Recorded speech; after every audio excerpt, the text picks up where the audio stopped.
Today I'm going to be sharing with you guys a theory that relates to Blood of the Dead, the Giants radios, and the Icarus plane, or as most people know it, the Mob of the Dead plane.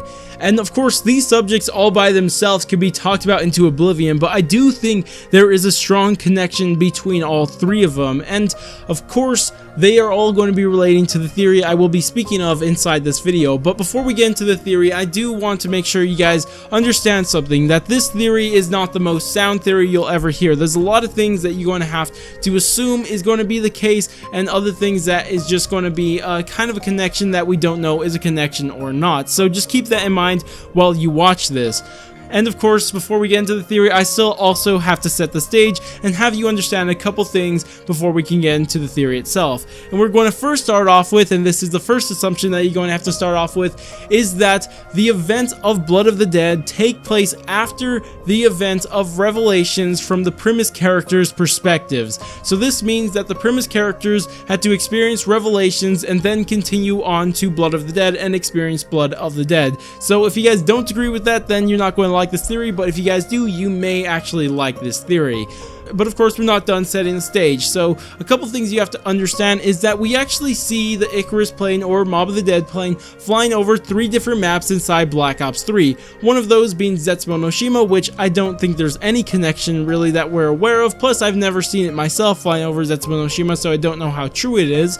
And the other two are Shadows of Evil and the Giant. Now, I'm going to stick to Shadows of Evil real quick, even though I don't think there's that much relation here, but there is something I find very strange of this, and this may be the missing piece to my theory that will actually just make it a more sound theory. And this is relating again to the Mob of the Dead plane flying over it, but what makes it so strange is that you can actually trigger this. Unlike all the other ones, this one can actually be triggered, and how you trigger it is by opening up Pack-a-Punch. And after you open up Pack-a-Punch, you can run upstairs and you can hear and see the plane in the sky. And this is very strange, especially if you understand from a storyline perspective what happens when you open up Pack-Punch, because what you're doing is you're letting in the Apothecans to that universe. So what connection does the Mob of the Dead entering into the skies and the Apothecans entering in a universe have? What is the connection there? I have no idea. I'm really at a loss for that one. But of course, the last one, and probably the most relevant one, is the Giant, and one of the very first places we saw the Mob of the Dead plane. And as most of you guys know, if you go to the back of the Giant, you could actually look at the building all the way in the back, and you could actually see that the Icarus plane is actually parked on top of the plane. And this has been one thing that's annoyed me so long, and I think I finally have an explanation for it. But of course, I want to mention this cipher real quick that may further explain what's exactly going on here. And this cipher is from Gorod Krovi, and it reads, "It was a strange flight. The plane crashed. We passed through time and space. In a way, flying over areas that shouldn't have been there. There's no signs of any remains. I don't know where it landed. Honest." And this is very interesting, and we'll come back to it in a little bit. But now that stage is actually set, let's actually get into the main part of this video. And of course, this will all start in Blood of the Dead, again assuming this is all taking place after the events of Revelations. Is that whatever happens in Blood of the Dead happens. We're not exactly sure what's going to go on there, but the assumption is that the premise characters will take off in the Icarus plane at the end of the Easter egg.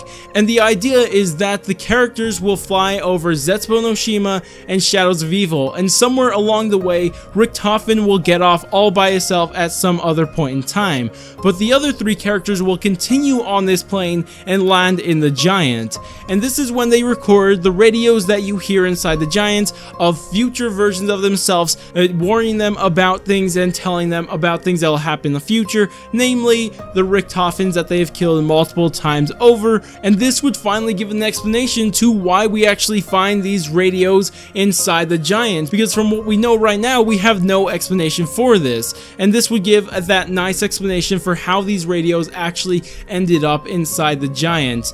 Now the thing is that I mentioned that Richtofen got off the plane, but why would I say that Richtofen got off the plane and let the other guys continue on? Well, it actually fits into the cipher that I mentioned earlier, and if you guys remember how it went, I'll just read it off for you again and tell you exactly how this relates, because what it says is, it was a strange flight. The plane crashed, we passed through time and space, in a way flying over areas that shouldn't have been there.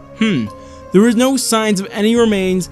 I don't know where it landed. Honest. So this is very interesting, because you would think that this cipher would actually disprove everything I just said, because they said the plane crashed and they don't know where it landed. They don't know if there's any signs of any remains, even though we know that it landed in the Giants. But you would think that this would still destroy my theory. But the idea is that this is actually Richtofen talking here, and he's actually being interrogated by somebody. Now, I'm not going to say who, but it's highly likely that this may be Dr. Monty.